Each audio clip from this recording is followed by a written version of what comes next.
নীলফামারীতে দুটি মামলায় শোন অ্যারেস্ট দেখানো হয়েছে সাবেক সংসদ সদস্য আফতাবউদ্দিন সরকারকে।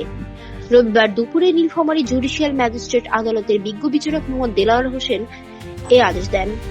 এর আগে রংপুরের একটি হত্যা মামলায় গত 5 মার্চ রংপুর নগরের নিউ সেনপাড়া এলাকা থেকে আফতাবউদ্দিন সরকারকে গ্রেপ্তার করে রংপুর মেট্রোপলিটন পুলিশ। ডোমার উপজেলার দুটি মামলায় রোববার দুপুরে রংপুর জেলা কারাগার থেকে তাকে নীলফামারী আদালতে আনা হয়। আদালতে নেওয়ার সময় পুলিশের কঠোর নিরাপত্তা উপেক্ষা করে বিক্ষুব্ধরা তার উপর চড়াও হয়ে ভুয়া ভুয়া ভোটচোর সহ বিভিন্ন স্লোগান দেন।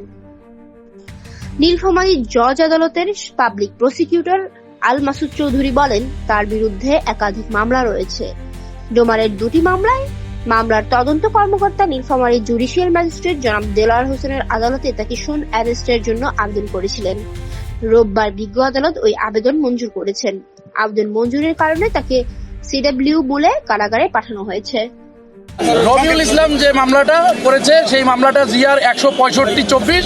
এই মামলাটার ঘটনাটা হচ্ছে 2018 সালে নির্বাচনী প্রচারণায় যাওয়ার সময় আমাদের নীলফামারী মাটি মানুষের নেতা ইঞ্জিনিয়ার শাহরিন ইসলাম তুহিন ভাইয়ের পিতা অধ্যাপক রফিকুল ইসলাম স্যারের গাড়ি বহরে হামলা করে সেখানে 60 থেকে 70 জন নির্বাচনী যে সমর্থক আছে, নেতাকর্মী আছে, তাদেরকে আহত করে।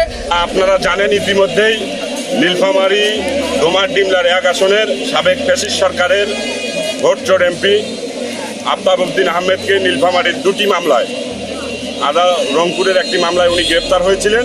আজকে নীলফামারীর দুটি মামলায় থানা পুলিশ তাকে শোন অ্যারেস্টের জন্য আবেদন করেছিল।